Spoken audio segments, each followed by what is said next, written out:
स्कूलों में अब बाबरी मस्जिद और इसके विध्वंस की गाथा नहीं सुनाई जाएगी। इन विषयों को सिलेबस से हटा लिया गया है।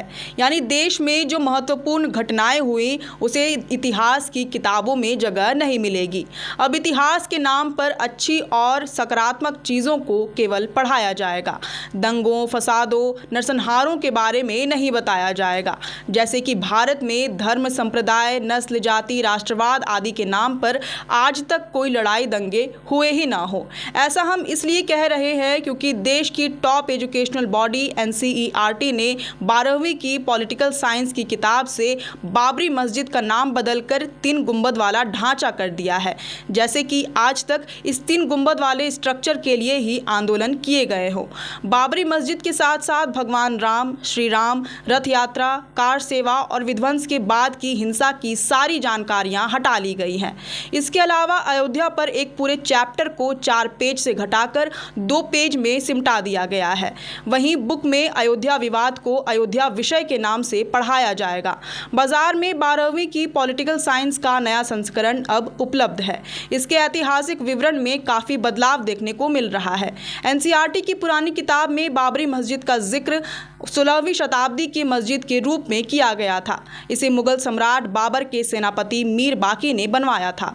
नई बुक में इसे 3 गुंबद वाला स्ट्रक्चर बताते हुए लिखा गया है कि इस इमारत को सन 1528 में श्री राम के जन्म स्थान पर बनवाया गया था। इसके भीतरी और बाहरी स्ट्रक्चर में हिंदू प्रतीक और अवशेष स्पष्ट रूप से नजर आ रहे थे। इसके साथ साथ जो अहम बदलाव किए गए हैं उसमें सुप्रीम कोर्ट के निर्णय को शामिल करना, विजुअल कंटेंट को हटाना, गुजरात दंगे पर पढ़ाए जाने वाले चैप्टर को हटाना शामिल है। नए संस्करण में सुप्रीम कोर्ट का 2019 का फैसला शामिल है जिसमें अदालत ने अयोध्या की विवादित जमीन को मंदिर का दर्जा देते हुए राम मंदिर बनाने के लिए स्वीकृति प्रदान की थी। वहीं पुरानी बुक में अखबारों में छपे लेखों की तस्वीरें थी। इनमें 7 दिसंबर 1992 का एक लेख भी शामिल था जिसका शीर्षक था बाबरी मस्जिद डिमोलिश्ड, सेंटर सैक्स कल्याण गवर्नमेंट।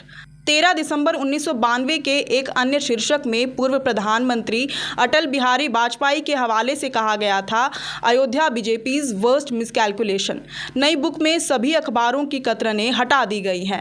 एनसीईआरटी की पुरानी बुक में 2 से ज़्यादा पन्नों में फैज़ाबाद जिला अदालत के आदेश पर फरवरी 1986 में मस्जिद के ताले खोले जाने के बाद दोनों तरफ की लामबंदी की डिटेल जानकारी दी गई थी।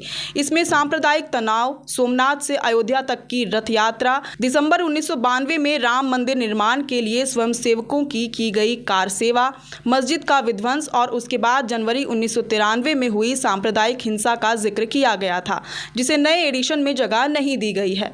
वहीं 12th में पढ़ाए जाने वाले डेमोक्रेटिक राइट्स वाले चैप्टर से गुजरात दंगों को भी हटाया गया है। इस वजह से अब स्कूली शिक्षा पर केंद्र सरकार को सलाह देने वाली सबसे बड़ी बॉडी एनसीईआरटी पर भगवाकरण का टैग लगना शुरू हो गया है। लोगों का कहना है कि एनसीईआरटी आरएसएस के एजेंडे पर काम कर रही है। एजेंडे के तहत मुसलमानों के एक सबसे बड़े आंदोलन को देश की शिक्षा संस्थानों से गायब कर दिया जा रहा है।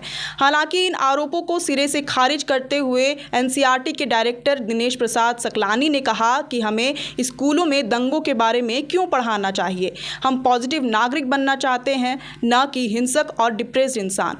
पहले भी जब उन पर इस तरह के आरोप लगे थे तब उन्होंने कहा था कि राजनीति में हालिया घटनाओं के हिसाब से सिलेबस में से कंटेंट को अपडेट किया गया है। सुप्रीम कोर्ट के संवैधानिक पीठ के फैसले और इसके बाद आए बदलावों के कारण अयोध्या वाले चैप्टर को पूरी तरह से संशोधित कर दिया गया है। लेकिन यहाँ सवाल ये है कि क्या इसके लिए हमें अपने इतिहास को भुला देना चाहिए, लोगों की कुर्बानियों को भुला देना चाहिए। दोनों संप्रदायों के बीच हुए दंगों में कितने लोगों ने अपनी जानें गंवाई, कितनों ने अपने परिवार को खो दिया। ऐसा ही गुजरात में साल 2002 में हुए गोधरा कांड के दौरान भी हुआ। क्या इनकी जानें व्यर्थ गई?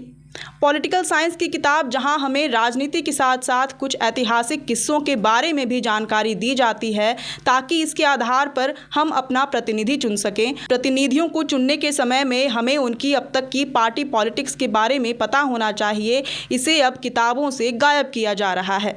आपको बता दें कि साल 2014 के बाद से एनसीईआरटी बुक में होने वाला यह 4था संशोधन है।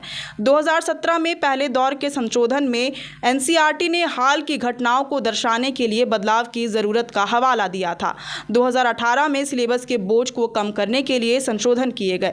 आखिरी बार 2021 में सिलेबस के बोझ को कम करने और छात्रों को कोविड के कारण पढ़ाई में दिक्कत से उबरने में मदद के लिए संशोधन किया गया।